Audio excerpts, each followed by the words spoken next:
Hello and welcome to Hey Not the Face. I'm your host. I'm flying solo today because my producer, Steffi Haynes, is on vacation. So for today, I thought with news that TKO is looking to get the Ollie Act amended, it might be a good time to do a deeper dive into that subject.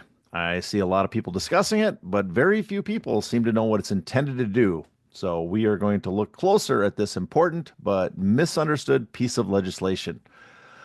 For this, I'm going to be using a number of documents, namely the text of the Muhammad Ali Boxing Reform Act, as it's officially known, as well as the United States Code. This is the official codification of U.S. statutes. So this is how the act actually reads into law, as well as I will be using the Senate and House of Representative reports that accompany their passage of the act, as well as the General Accounting Office's post-passage analysis. So that's a lot of stuff.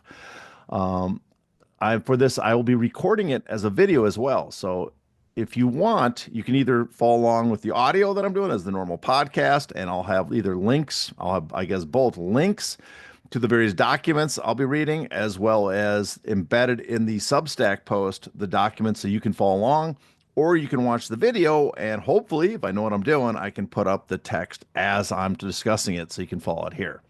I should note I am not an attorney and I have no legal training. I have spoken to a number of people with legal expertise, though, on this subject, namely Kurt Emhoff. I did an interview with Stephen Espinoza. I did in the past, I spoke to Lou DiBella, Pat English, Leon Margolis, Sam Spira, Rob Macy, who introduced an expansion act to expand it to MMA with worked with Mark Wayne Mullen to do that. I spoke with Mark Wayne Mullen, now a senator out of Oklahoma. So numerous people, as well as several others that did off the record from various other promoters in boxing that have had direct involvement with the Ollie Act. So I am basing my interpretation on my conversations with them, but I would not take anything I say here as legal advice. That's for sure. So, first, a little bit of history on the Ollie Act. It was signed into law on May 26, 2000. And what it did was it amended the Professional Boxing Safety Act. So, when we're speaking about the Ollie Act, we're not speaking about a separate bill. It really amended a previous bill. So, but for simplicity's sake, I will refer to just the portions that the Ollie Act amended or added to that bill, and continue to refer to it as the Ollie Act for short, so we don't have to say the whole name every time. But congressional interest in boxing started way before the passage of that, before the Boxing Safety Act of 1996. We can go back to the 1960s when the first hearings on boxing were taking place. And this followed the Department of Justice's successful antitrust case against the International Boxing Club of New York. This brought attention to the exploitation of boxers and the influence of the mafia in the sport. And with this increased attention, Senator Estes Kefauver of Tennessee, he spearheaded a series of hearings starting in 1960 through 1963. I guess they actually went on to 64, to introduce legislation to create a national boxing commission and to discuss the problem of corruption and monopolization in boxing. They were brought to the Antitrust and Monopoly Committee. So that's the direct link there. And they grew directly out of the International Boxing Club monopolization case that the Department of Justice had just won. The interest in passing a national boxing commission and doing any further legislation died out when Kefauver died in 1963. So it continued for a few more years, investigated by the Senate. But then quickly they lost interest, and then renewed interest started springing up in the late 70s through the 80s with several hearings for the creation of, in 79, there was a hearing for the creation of a federal boxing board. 85, the hearing to create an American Boxing Corporation. In 89, a hearing to create a U.S. Boxing Corporation. So it continued onwards as some members of Congress remained interested in legislation to address other ongoing issues in the sport. Now, they could not get a boxing corporation that oversee at a federal level the entire sport. That could never get passed, but they started focusing on other concerns. The major concerns were the health risks inherent in boxing, and also the fierce competition for few title opportunities and the lack of an impartial governing body, which allowed promoters to gain significant power in the industry as gatekeepers. These gatekeepers could make or break boxers' careers by determining who they could fight and whether they had opportunities to compete for titles. This gatekeeping power allowed promoters to push boxers into exclusive contracts that many observers considered exploitive. And then finally, because rankings often determine what opportunities for matchmaking are available to fighters, the sanctioning organizations that issue rankings and determine title fights weren't always subjective or impartial, and also had tremendous leverage over a boxer's careers. And so, directly out of this, first, the health concerns. They passed the 1996 Professional Boxing Safety Act, and then they started looking at the economic interest and the fairness around the sport with the Muhammad Ali Boxing Reform Act, which passed in 2000. So, first thing we're going to ask is you go to your copy of the text of the Ali Act here, and we see that the act is cited as the Muhammad Ali Boxing Reform Act. And the findings that Congress came is that professional boxing differs from other major interstate professional sports industries in the United States in that it operates without any private sector association, league, or centralized industry organization to establish uniform and appropriate business practices and ethical standards. This has led to repeated occurrences of disreputable and coercive business practices in the boxing industry and to the detriment of professional boxing nationwide. You notice that often we see people in MMA call their promotions leagues, and we see that the new TKO boxing is sometimes referred to a league. It is not a sporting league. The really promotions leagues are a group of basically teams that get together to work together for the benefit of all the other members, primarily for scheduling reasons, to schedule teams and make fair, dictate rules for making the postseason. A league could also be multiple individuals getting together to set rules and standards that they operate in. In the case of TKO or the UFC or any MMA promotion, it looks like a league because it has its own titles, it sets the rules itself, but it's one entity dictating terms to the workers in it, the athletes. The athletes are not members of the league, so it is not a league. Second, in their findings, state officials are the proper regulators of professional boxing events and must protect the welfare of professional boxers and serve the public interest by closely supervising boxing activity in their jurisdiction. State boxing commissioners do not currently receive adequate information to determine whether boxers competing in their jurisdiction are being subjected to contract terms and business practices which may violate state regulations or are onerous and confiscatory. Notice that they note that the state officials are the proper regulators of professional boxing events. That comes up later as a problem because, as we all know, they often do not enforce the rules. Number three, promoters who engage in illegal, coercive, or unethical business practices can take advantage of the lack of equitable business standards in the sport by holding boxing events in states with weaker regulatory oversight. Continues to this day. Four, the sanctioning organizations which have proliferated in the boxing industry have not established credible and objective criteria to rate professional boxers and operate with virtually no industry or public oversight. Their ratings are susceptible to manipulation, have deprived boxers of fair opportunities for advancement, and have undermined public confidence in the integrity of the sport. Pay attention to this one. We're going to come back to it because this is one of the major purposes, supposedly, of the act and one of the major failures of it. Number five, open competition in the professional boxing industry has been significantly interfered with by restrictive and anti-competitive business practices of certain promoters and sanctioning bodies to the detriment of the athletes and the ticket buying public. Common practices of promoters and sanctioning organizations represent restraints of interstate trade in the United States. We'll go over this a little bit more too in a bit. Number six, it is necessary and appropriate to establish national contracting reforms to protect professional boxers and prevent exploitive business practices and to require enhanced financial disclosure to state athletic commissions to improve the public oversight of the sport. All right. And the purpose of the act is to protect the rights and welfare of professional boxers on an interstate basis by preventing certain exploitive, oppressive, and unethical business practices, Two, to assist state commissions in their efforts to provide more of effective public oversight of the sport. And three, to promote honorable competition in the professional boxing and enhance the overall integrity of the sport, of the industry. I'm sorry. So that's the purpose of the bill. You can actually read a few things into it. One thing is they talk about restraints of trade on number 5 and anti-competitive business practices. That is a synonym, basically, a euphemism for antitrust. That falls under antitrust law, and you can see that the roots of the act came out of the antitrust and monopoly committees that it first started in, and the concern is certain practices that let people dominate the market and influence it. We'll get into more of that later, but that's just they use words like anti-competitive and restraint of trade instead of monopoly throughout the act, but it's a sister subject. So. The act also, okay, so now we get to the portions of the actual introduction, stuff that was inserted in the act, and we see contract requirements. Within 2 years after the date of the enactment of the Muhammad Ali Boxing Reform Act, the Association of Boxing Commissioners, ABC, shall develop and shall approve by a vote of no less than a majority of its members, a member state boxing commissioners, guidelines for minimum contractual provisions that it should be intended in bout agreements and boxing contracts.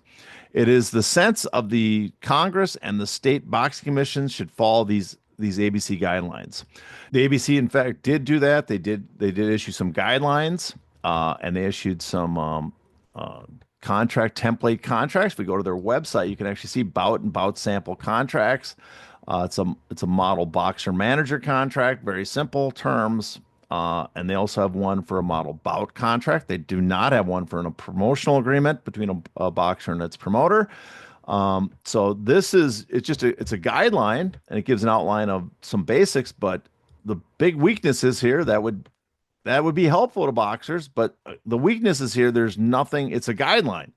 It's not a requirement. There's nothing requiring promoters or requiring managers or anyone to stick to those guidelines. Now, there's some state regulation in Nevada, California, New York that promoters have to follow. But for the main part, those minimum contractual provisions, they're fairly weak, and they're not required. They are just guidelines. They're not a law that you have to follow them. And so we'll get into that a little bit later when they go the analysis, the after report that came out on this. That was one of the major weaknesses, that they asked that these guidelines be put in place to protect boxers, to have a standard that no one could break, and yet they have these very, kind of useless contractual terms. I shouldn't say useless. People do use these, and they do follow some of the provisions. They became kind of a standard, but they don't do much in the way of actually protecting boxers, especially with relates to promoters. So that's the contract requirement. Now, on a Section 10, protection from coercive contracts.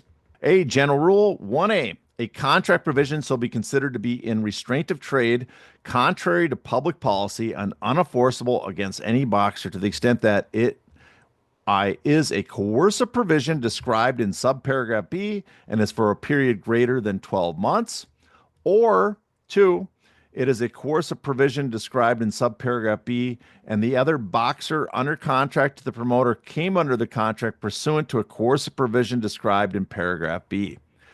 For B, a coercive provision described in this subparagraph is a contract provision that grants any rights between a boxer and a promoter, or between a promoter with respect to a boxer if the boxer is required to grant such rights, or a boxer's promoter is required to grant such rights with respect to a boxer to another promoter as a condition precedent to the boxer's participation in a professional boxing match against another boxer who's under contract to the promoter. They didn't make that too easy to follow, did they?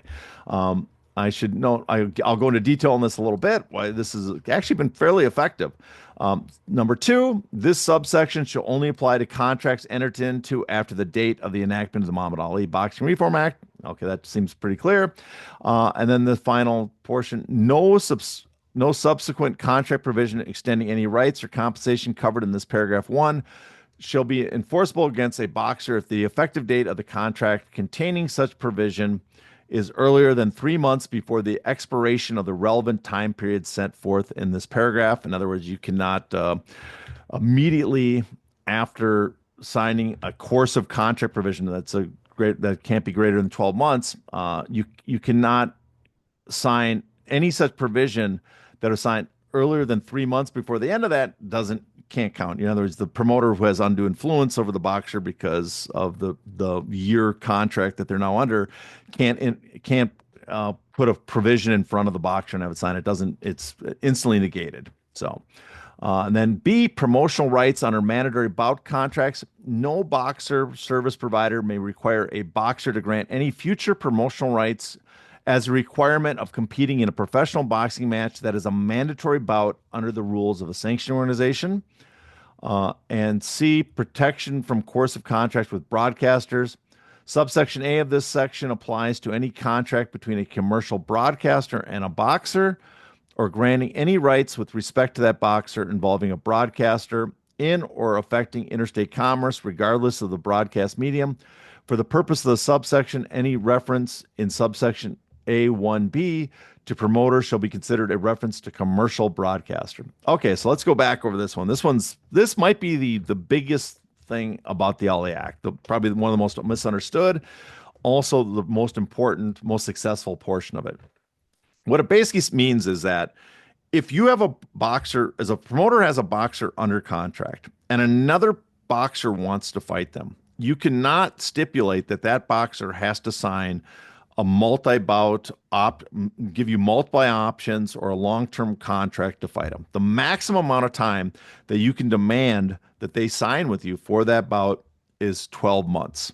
So this comes into play a lot with, let's say, the most common is probably a title eliminator, where two boxers are going to face an elimination bout, and the prize at the end is you get to be the mandatory.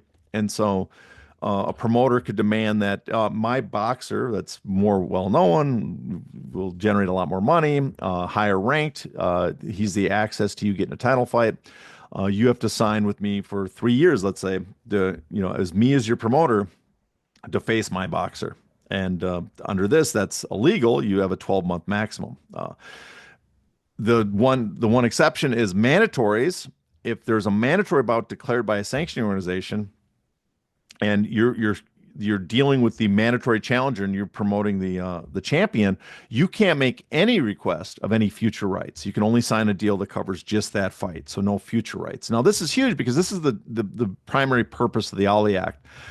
Here is that it was intended to prevent promoters using the titles, using their champion, to coerce boxers into signing with them, giving them control of not just the challenger, but if the champion. But if the challenger won, they're back to being the promoter of the champion, and they had tremendous leverage that way with other boxers that wanted to fight for the title. If we go to the Senate report on this, Section 4 of that, this is a report detailing basically the purpose of the Ali Act, is to protect boxers from exploitation. They give a pretty long description of what the intent of this portion was. Historically, promoters, let's highlight this so you can see it. We're going to go all the way down here. Historically, promoters in the industry, let's do it again. Historically, promoters in the industry have required an exclusive long-term promotional contract with a boxer challenging as a condition precedent to permitting a bout against another boxer that the promoter has under contract. The committee believes, and hearing witnesses and industry members strongly concur, that this tactic is the key contracting practice that has been used by promoters to gain undue control over boxers and championship titles to the clear detriment of the sport. Promoters have used this practice to extract exclusive promotional options from boxers who already have a promoter and who would not otherwise enter into a contract with a new promoter. The athletes would be better served, as would open competition in the sport, if boxers were free to contract with those promoters they personally chose, rather being coerced to contract with a promoter who is in the position of barring a lucrative bout. This practice also has enabled a single promoter.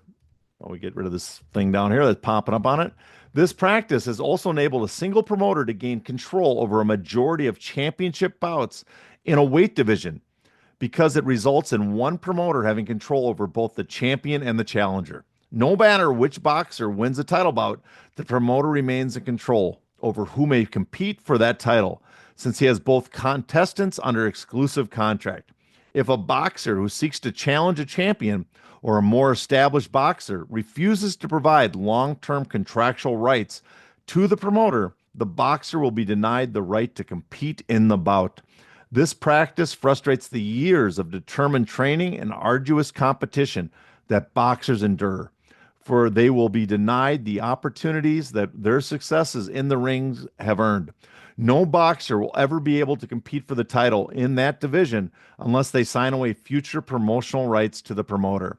The promoter thus has gained total control over an entire segment of a major professional sports industry. This contracting practice allows a promoter to achieve a monopoly on a substantial portion of championship level competition in that particular weight division.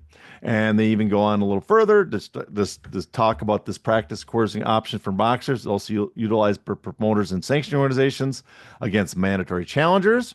And one of the more interesting parts, as one hearing witness noted, do it again so we get this pop up off. As one hearing witness noted, this is akin to forcing a professional tennis player or golfer to sign an exclusive long term contract with the promoter of whatever event they were seeking to win. The athlete would then only be able to compete when the promoter approved, against only those opponents who also were forced to agree to terms with that promoter. In self-governed and well-organized sports industries such as tennis and golf, such a business practice would be strongly challenged as an unreasonable restraint of trade. In professional boxing, it is business as usual. Now we go back here, and this is the one portion. Now you talk to a lot of people. This is the probably the most successful part of the Ali Act. Now it hasn't completely eliminated coercive contracts, and the no contract provision only applies to the mandatory bouts and title fights. For mandatories, if you schedule a title bout and you pick a challenger, you could still use the coercive provision for 12 months. It only applies to boxers that are not under contract. So if you have a boxer under contract, you could use a coercive provision to get more fights out of them, get options, or extend the contract before letting them fight a championship bout. And there's promoters that will push that 12-month period as much as they can against boxers that are too young and inexperienced, too poor, without the leverage to push back. They'll push that 12-month period.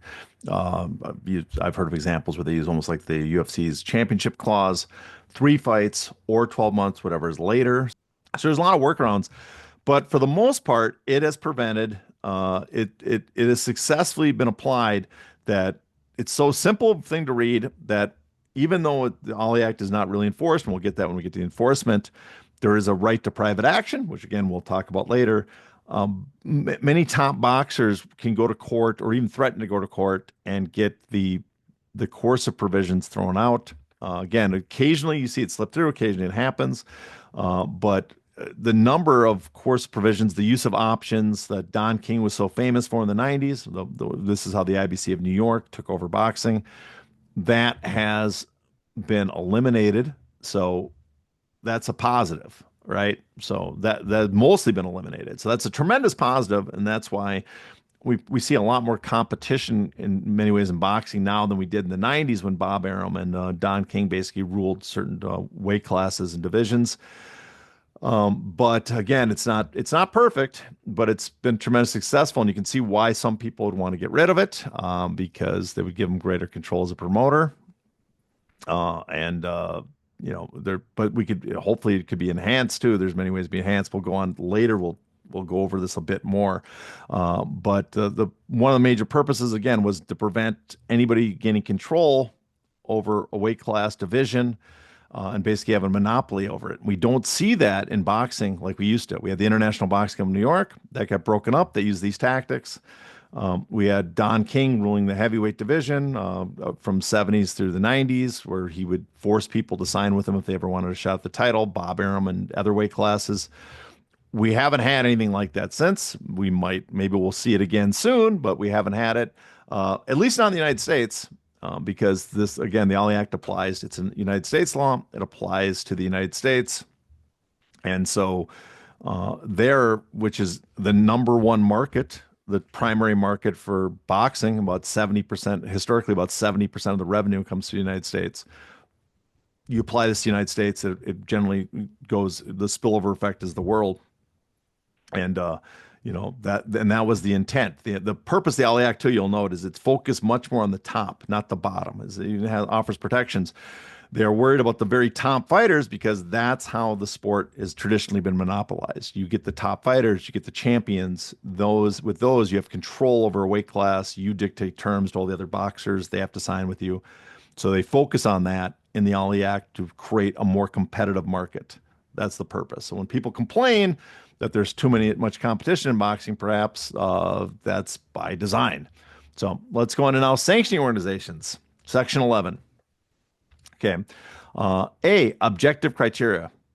Within 2 years after the date of the enactment of the Muhammad Ali Boxing Reform Act, the Association of Boxing Commissions shall develop and shall approve by a vote of no less than a majority of its members, state boxing commissioners, guidelines for objective and consistent written criteria for the ratings of professional boxers. It is the sense of the Congress that sanctioning bodies and the state boxing commissions should follow these ABC guidelines. The ABC did do that. Let's go back here. I think I have it queued up. Yeah, here we go. They did create guidelines for it, objective criteria. They have ratings must be based solely on win-loss records, level of competition and activity. The record of any top-level boxer shall be verified by the ABC's official boxing registry. No boxer can be rated in more than one division. These are all the rules for it that they use on the ABC.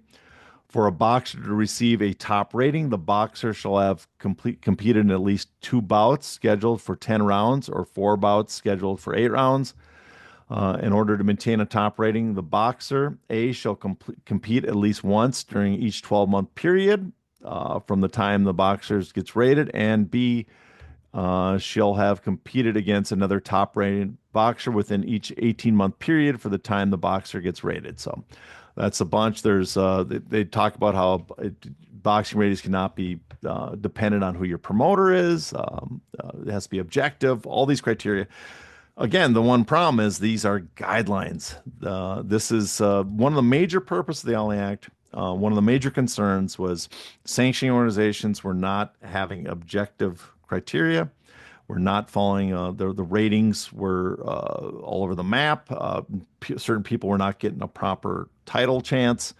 All those issues, and so that was one of the intent of passing it. And yet it's just guidelines. And because it's only guidelines, there's no real enforcement mechanism that they can use against sanctioning organizations.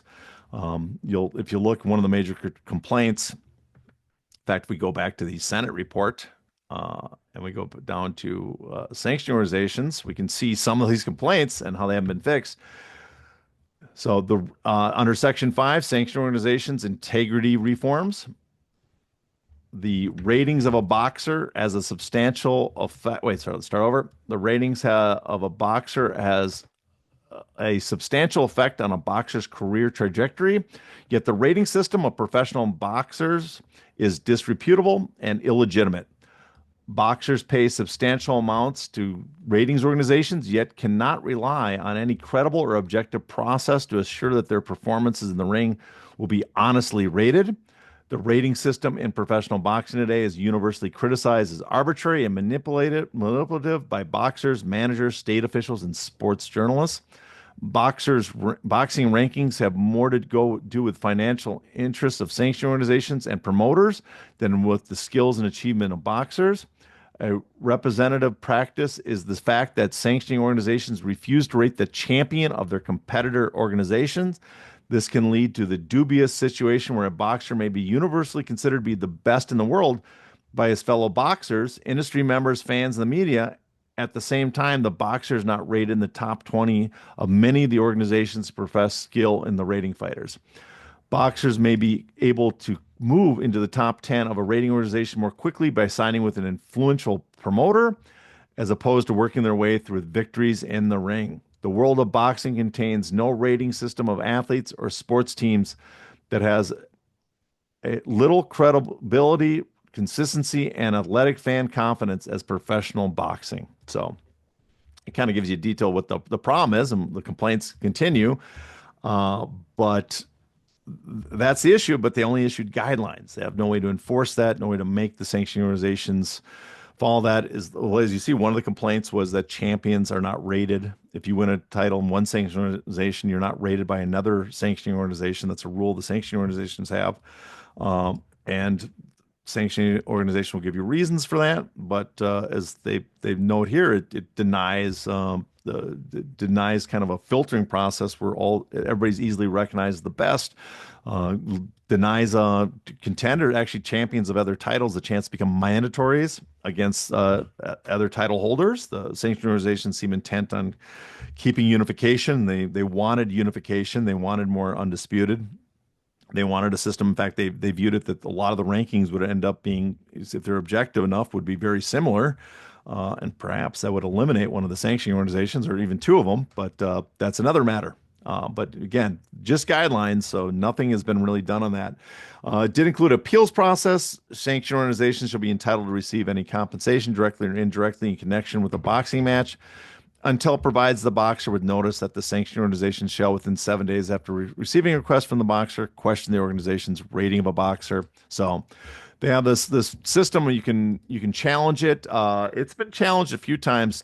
Nothing's really been upheld. This again, it's because it's guidelines. The courts don't do much in this, and there's not much they can do. Although I should note the ratings have been better, I guess, since the past. A lot of people say the ratings have been better because they're not outright owned by certain promoters like they had in the past. It's now they're influenced, let's say, by promoters, but not outright owned. And then they demand that you have a notification of a change in ratings. So they have all these things that you have to be notified and told about the changes, and you can appeal the process where you're rated.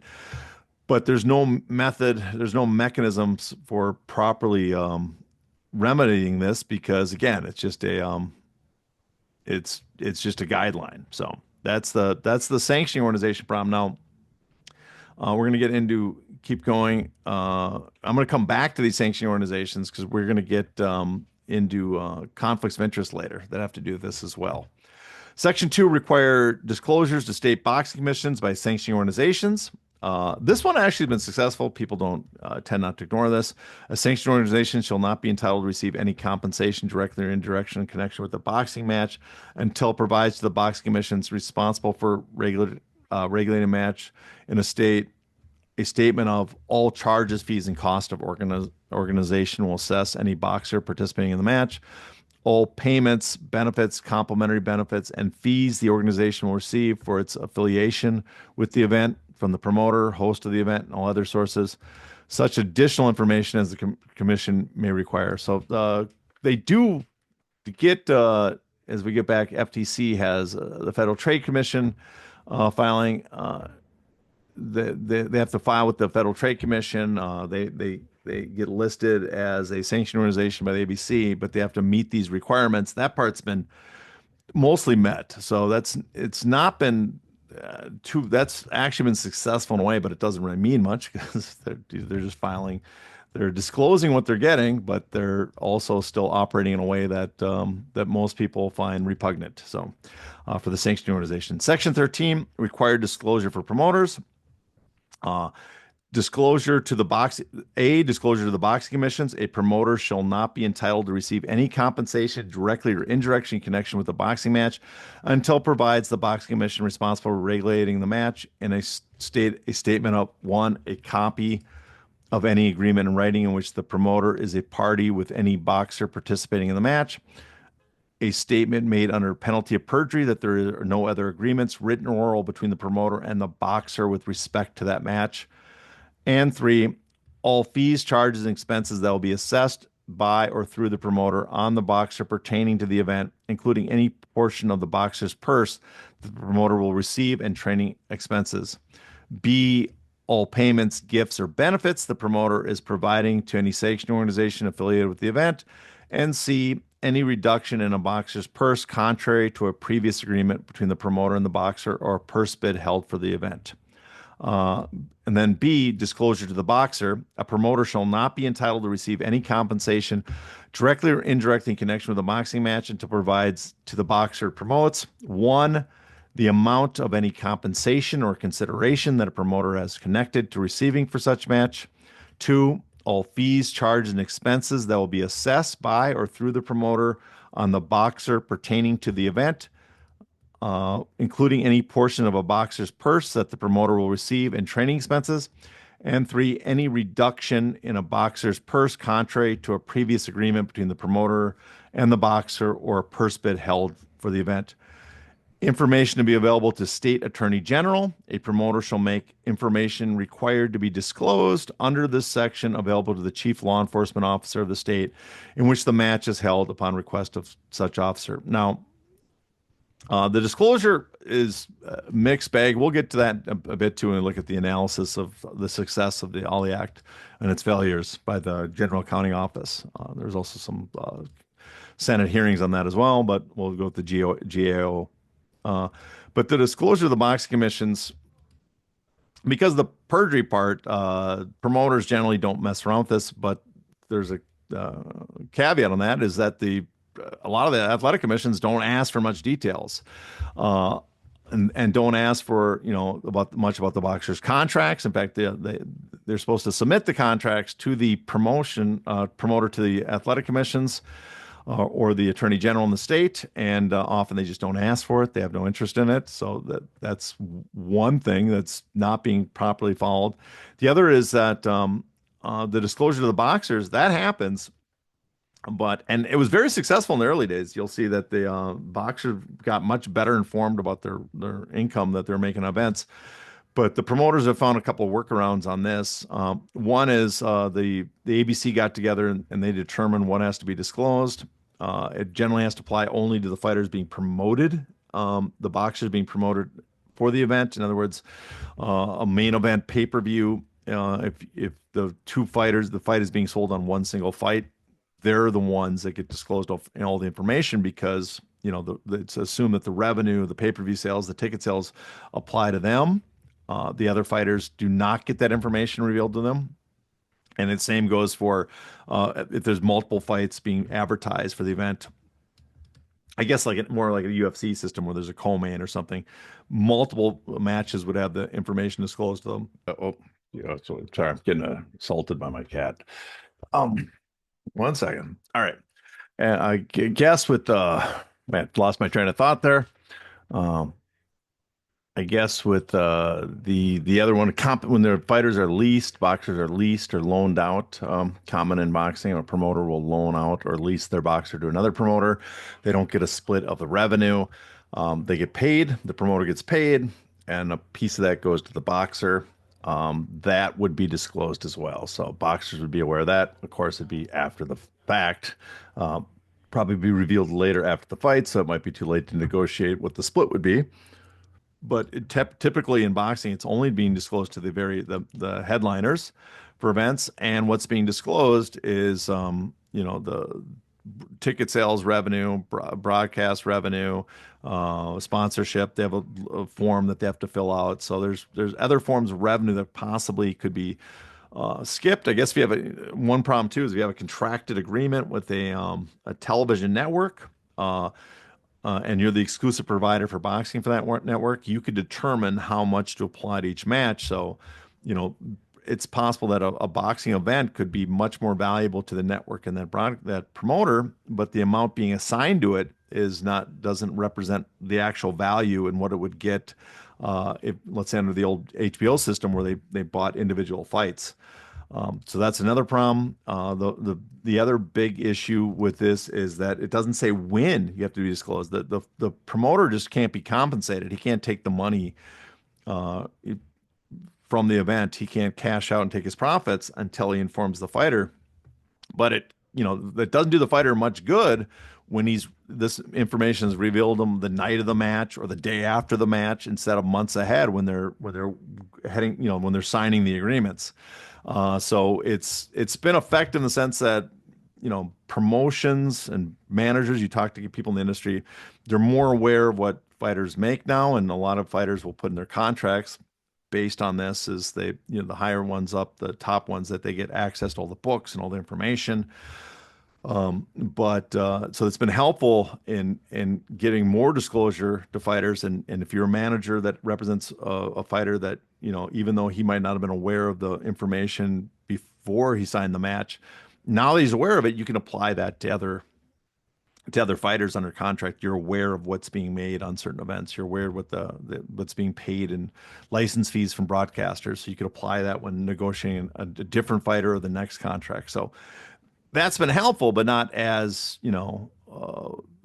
big of disclosure, as big of breakthrough for fighters or boxers as I think it was originally sold to. Although I will note, smaller promoters seem to really hate this one. The biggest guys don't seem to be too bothered by the disclosure rules, but the smaller promoters, I guess smaller main, that do occasionally big matches, they don't like this, and probably because they like to keep as much of the revenue as possible because they don't make as much as the big promoters that are repeat players. Continuing, Section 14, required disclosure for judges and referees.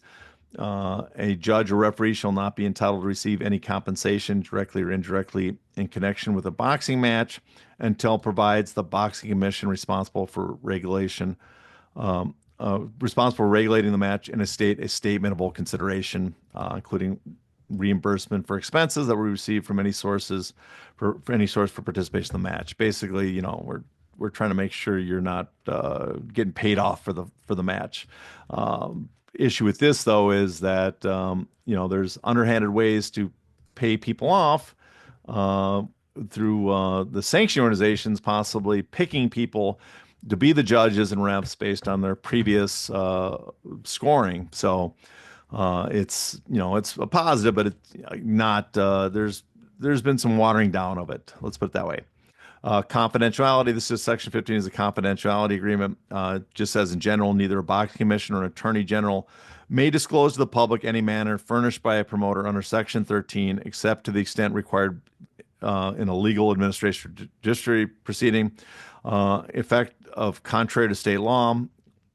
If a state law governing a boxing commission requires that information that would be furnished by a promoter under Section 13 should be made public, then a promoter is not required to file such information with such state if the promoter files such information with the ABC. So it gives them, they can, just basically, it does not have to be disclosed. This is the Section 13 required disclosures for promoters. This is kind of a problem. We're going to get in the GAO, General Accounting Office's analysis that it should be more open, the disclosures. And this is kind of a loophole they were given that could keep promoters from disclosing everything. Or at least they still have to disclose it to the commission, but it doesn't get to go public. And if you're worried about going public, you can file it with the ABC directly.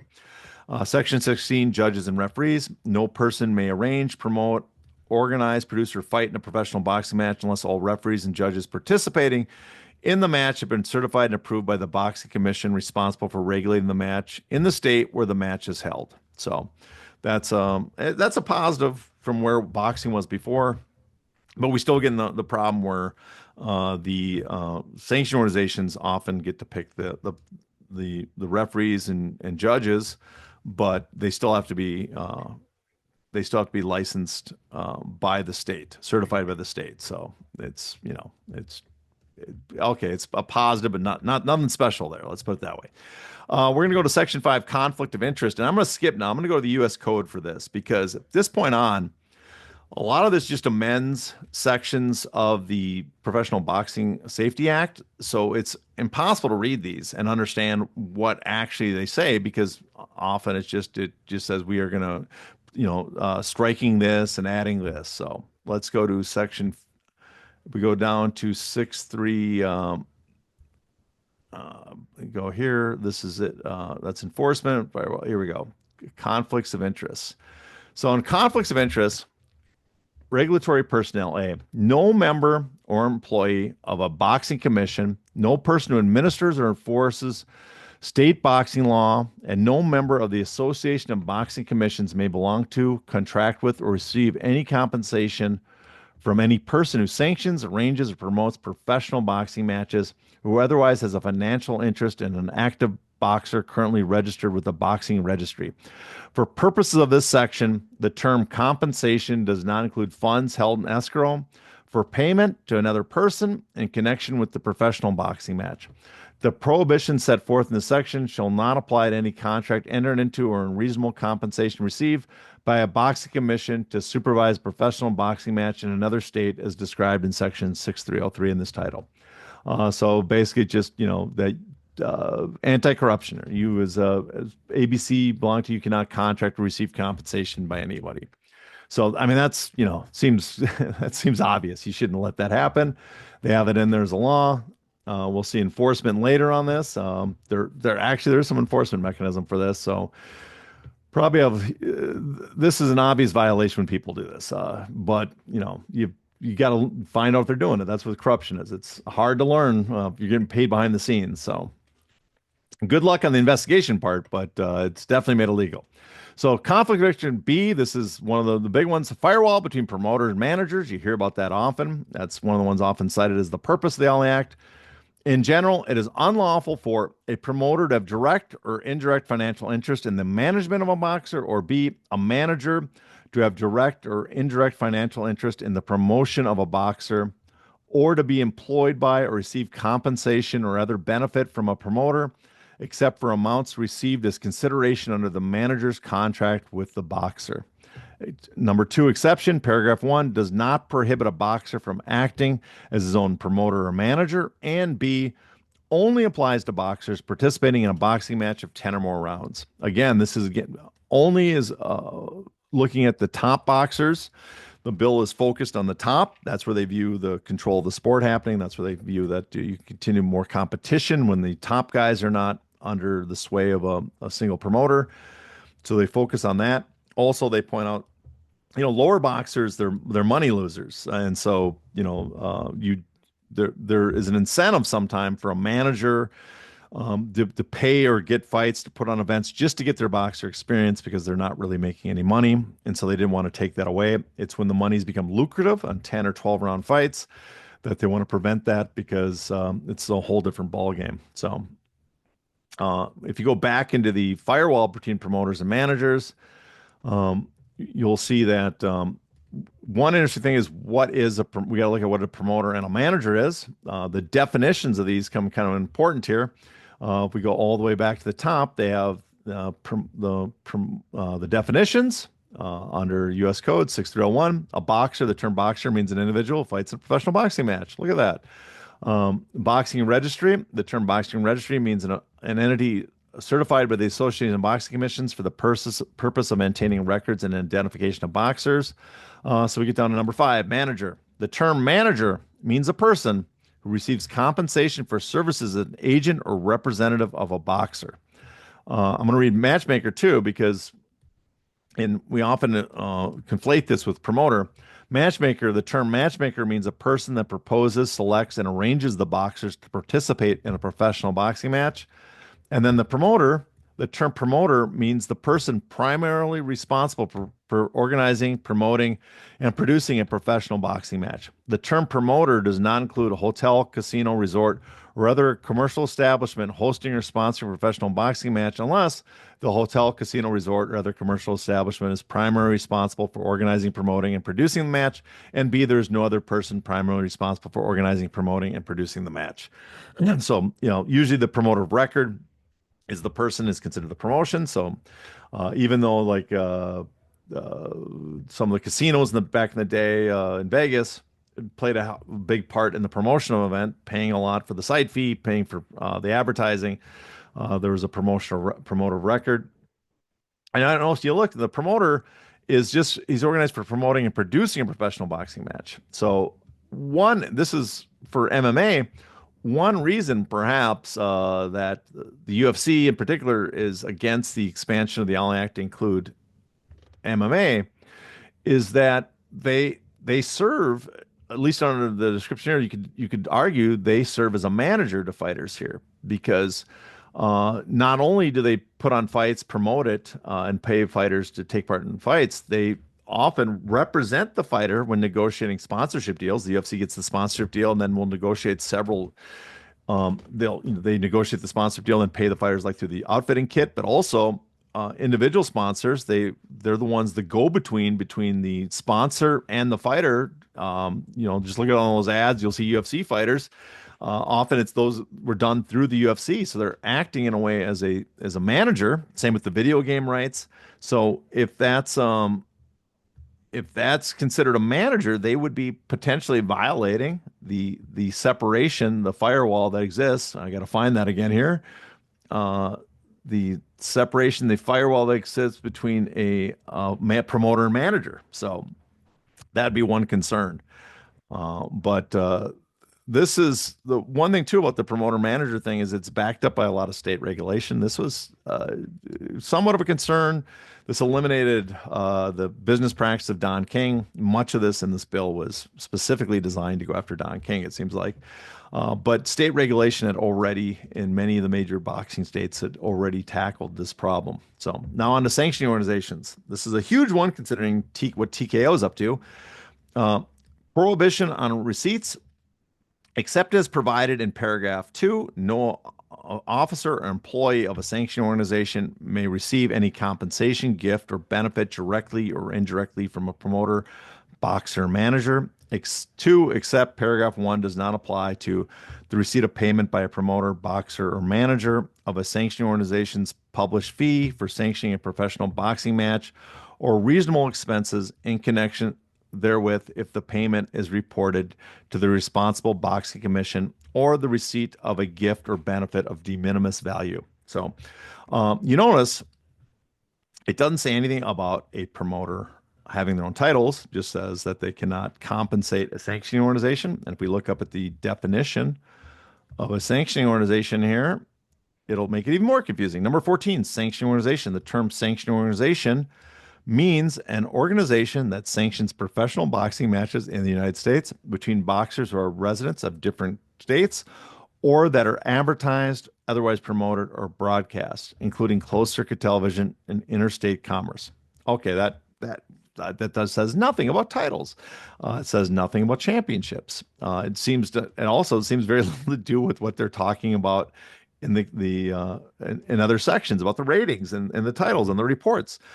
This is one of those situations where it's not clear, and there's two schools of interpretation of statutory interpretation. One is the textualism, where you read things exactly as they are.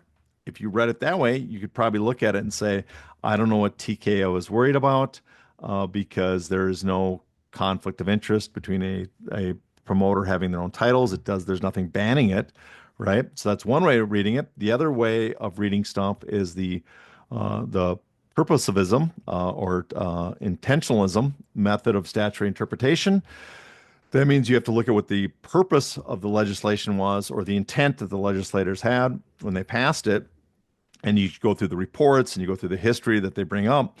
It becomes more obvious that the intent was to prevent the use of the titles and the rankings, the rating systems, as a method of coercion on the boxers to be holdover boxers, so they could extract contractual terms or higher fees or just influence the sport. I did an article on this back a few weeks ago, so.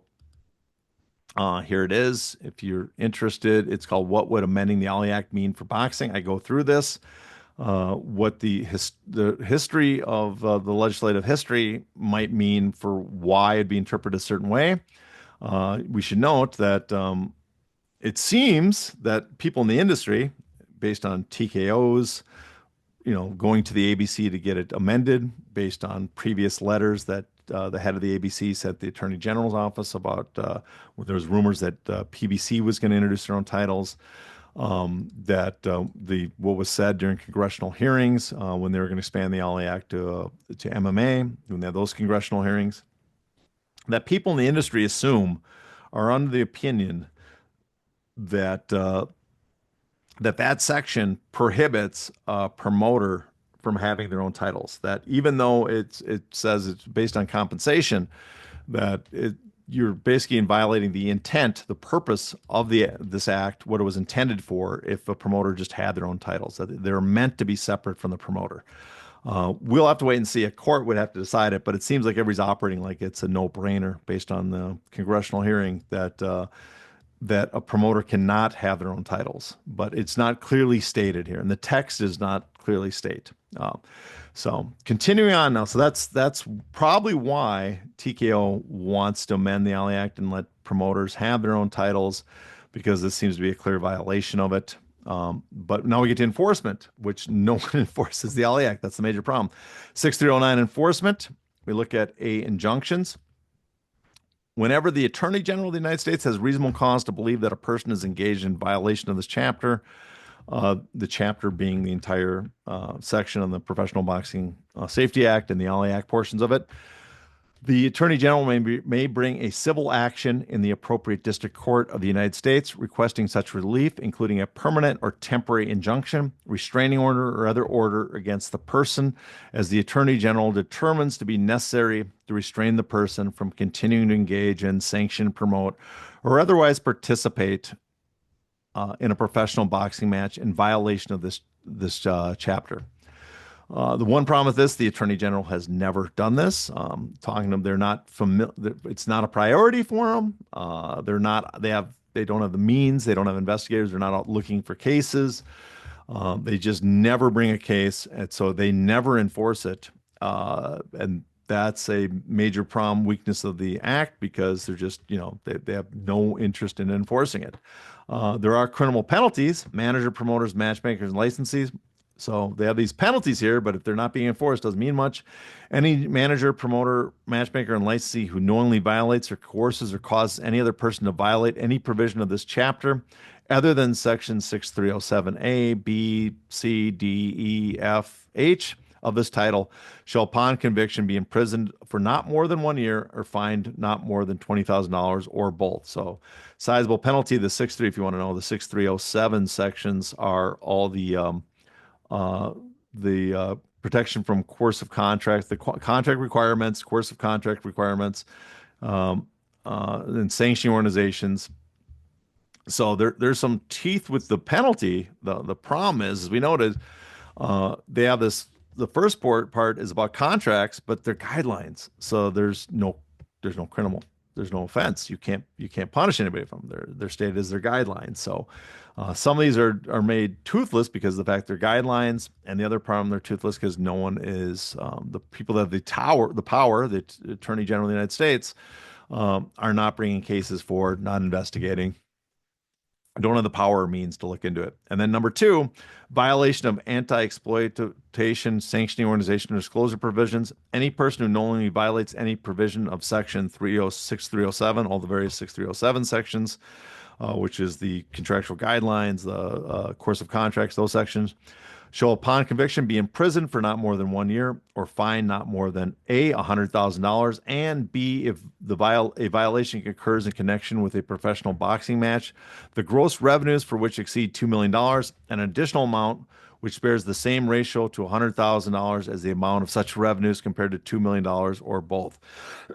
So in other words, 5%.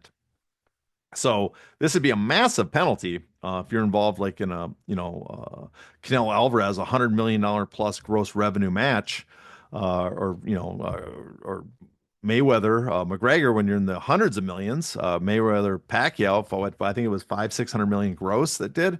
So you're talking about a promoter or someone who's violating could be looking at $30 million in penalties. If it was ever enforced, and if they did violate it, I somewhat doubt they violated it because the boxers walked away with all the money. Conflict of interest.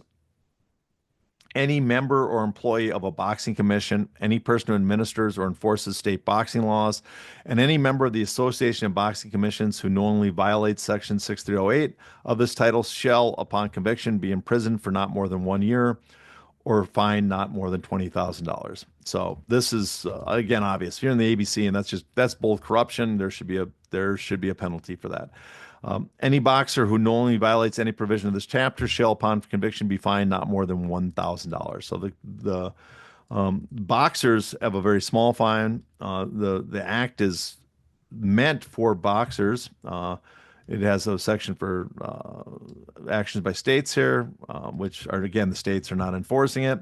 But speaking about the boxers, is the right of private action. Any boxer who suffers economic injury as a result of a violation of any provision of this chapter may bring an action in the appropriate federal or state court and recover the damages suffered, court costs, and reasonable attorney's fees and expenses. So again, this is probably the most successful portion of it, going hand in hand with the coercive contracts, because it's never enforced except by boxers, and often only the top boxers have the resources to do it. But they can bring it forward. The act was intended to protect boxers. Boxers have the right to bring private action on this. This is why when Golden State and Top Rank went after PBC, the judge, part of one of the reasons he threw it out is you cannot, as a promoter, you cannot cite the Ali Act. It's not there to protect promoters. You can't claim someone else is violating it. Did it hurt you? That doesn't matter. Did it hurt boxers? If it did, they can bring a case forward. Boxers have standing under the Ali Act. No one else really does, unless the Attorney General wants to do something, which they never enforce. The Attorney General, as we brought up, but boxers have brought cases forward. The number of successful cases brought the Ali Act, almost unheard of, but it doesn't have to be successful. You hear many times, talk to people in the industry that if a Ali Act has been violated and a top boxer knows it, they can file a suit. If it's clear-cut violation, often the person who did the violation is being sued will settle out of court or remedy it with the fighter, release from contract, whatever. And so that's been a positive. That's why you see much less use of coercive contracts, because promoters have been burned. They know that they can lose those cases, or that the boxers will at least bring up a right of private action case against them, and they'll be forced to then, drop whatever provisions they had in their contract that were violating the Ali Act, because they'll know they'll lose it because it's clearly stated in the law here. But that's the only time it's ever enforced. So it's rarely enforced. It's shaped some of the contractual terms and some of the practices, but it's not enforced. And so I want to go now to the General Accounting Office and after the Ali Act came out, the Senate held several hearings on what was working, what wasn't. The General Accounting Offices did a analysis as well. They looked at it, looked at the various functions of the Professional Boxer Safety Act and the Ali Act, and what was working and what wasn't. They did some analysis. So this portion talks about the Act's provisions, the economic protections, and as well as the integrity of the sport protections integrity of the sports sections that are also apply to the Ali Act. And what they're supposed to do, it required full and open disclosure of all purses and costs of bouts, breaking out amounts paid to promoters and judges. That's economic protection. The extent which that's something they said that needed to be done to protect boxers properly under what the purpose of the Act. And they said the extent to which the Act covers the element partially. The Act's provision does not require such disclosure for boxers and trainers. They go into more detail. They want full breakdown of all the gross economics, the revenue sources. They want it to be open much more to the public, which is odd because athletic commissions have going in the opposite direction of this recommendation and making it less available to the public. But again, it notes it was partly successful. There was disclosure. Boxers are more aware of their economic situation, but it didn't go far enough. We should have more information disclosed and open disclosure of the purses paid, so other boxers compare their purses to each other. The trainers, that we know the cost of various entities in the sport, so they can also compare that to each other, that know that they're not being taken advantage of by managers and trainers. So there's a standard going rate, things like that. So that was the economic protection. That portion, mixed bag. Okay. They also had a prohibition conflict of interest for promoters and commission representatives was one of the major portions they looked at. The fundamental element here is a prohibit conflicts of interest for boxers, promoters, managers, judges, referees, state boxing commissions, representatives, and sanctioning organization representatives. And the extent to which the Act covered the element, the Act provision does not prohibit conflicts of interest for judges and referees, because they work with sanctioning. That's the problem. Again, we noted with sanctioning organizations, they have a relationship with the sanctioning organization. Recommend that they should be hired only by the state athletic commissions. Later, if possible, also a national commission. I'll get in that in a second. That's the one of the fixes proposed to the Ollie Act. But that's again mixed bag. There's some separation of conflicts of interest, but it didn't go far enough. Recommend minimum uniform contractual terms between boxers and promoters. It had that recommendation. That was the recommendation by the Ollie Act. Remember that we had the guidelines. The ABC came up minimum contractual terms. But the problem is it should require minimum uniform contractual terms between boxers and promoters. And this, again, was partially covered by the Act. The Act provision establishes guidelines, but does not require such terms. So this was another thing suggested that the Act should be amended to mandate that these contractual terms are required. That, in fact, I think it would also suggest that the ABC come up with a better template guideline contract, and then that those terms in it be mandated to be followed by all promoters and managers. So that's the major portion of the Act. On the economic part, on the integrity of the sport, which goes hand in hand with it, recommendation standards for rating boxers, considering the records of wins, losses, weight differentials, caliber opponent, and number of past fights. That's what was recommended. Of course, the problem was it was not required. It should have been required standards for rating boxers, considering their record of wins and losses, weight differentials, caliber opponents, and number of past fights. And this was partially covered by the Act because the Act's provision established guidelines for it, but did not require those standards. And that's a big problem, as you noted, that was one of the purposes. They wanted sanctioned organizations to have objective criteria that they're following. They had a recommended system, but nothing required it. And one of the solutions to this, which was first introduced in 2002 and was introduced multiple times thereafter, was the Professional Boxing Amendment Act, which was introduced multiple times up until 2012.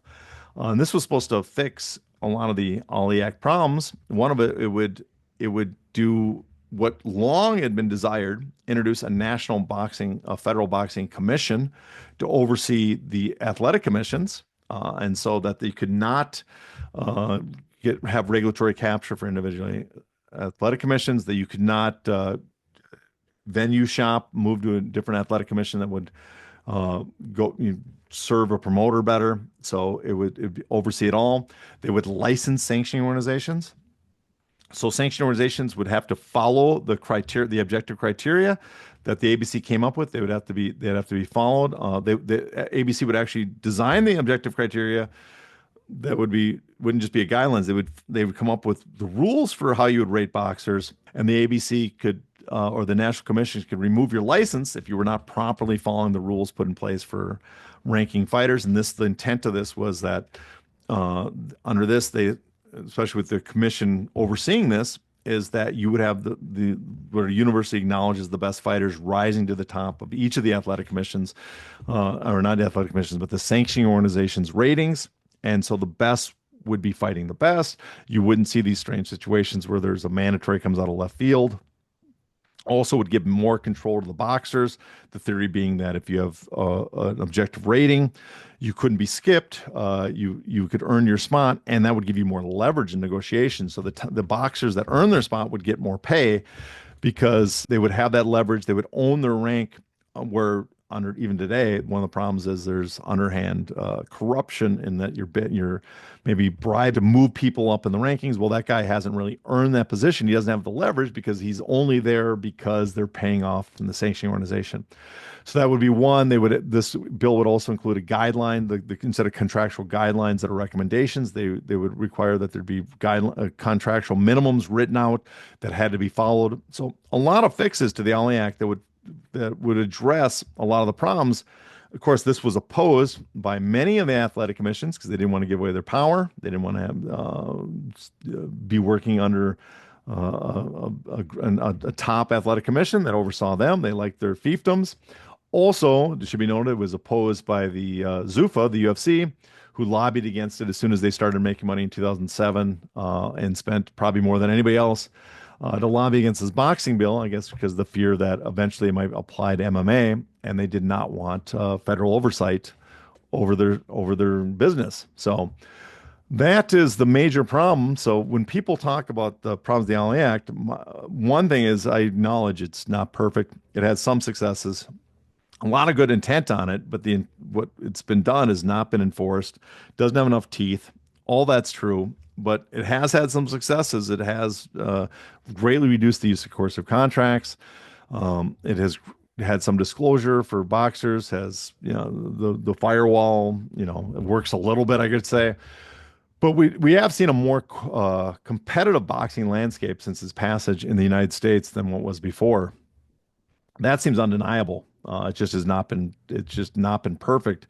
A lot of loopholes have been discovered, a lot of workarounds. That's a major problem. But I notice the solution no one's offering is it's either get rid of the LA Act or amend it to let us violate what previously was not allowed in the LA Act instead of following the recommendations and passing the Professional Boxing Amendment Act that was meant to address these. And so, I wonder why. I wonder why no one has saw fit to do that. So, on that note, well, that was my walk through the Ollie Act. I hope you enjoyed it. That's the end of this week. If you I'm putting up this for free, so this non-subscribers take advantage of you while you can. I will have some bonus material to make this up for subscribers. I probably will do a piece on the finances of Bellator. I know old news, but some of you might find that interesting about what their financial state was through discovery in the UFC antitrust case. We know what their finances were for a great many years. You can see their actual finances. I'll probably have that up next week. Stephanie will be back next week as well. Until then, you can find us on our Substack, the Hey Not the Face Substack, the YouTube channel. If you want to find this video on the YouTube channel, it's also going to be up on the Substack. So you can we'll listen to the podcast, the audio version, or the YouTube. I'm on Twitter and Blue Sky at Hey Not the Face on both. Stephanie is on both those as well. You can also email us with any questions. Until then,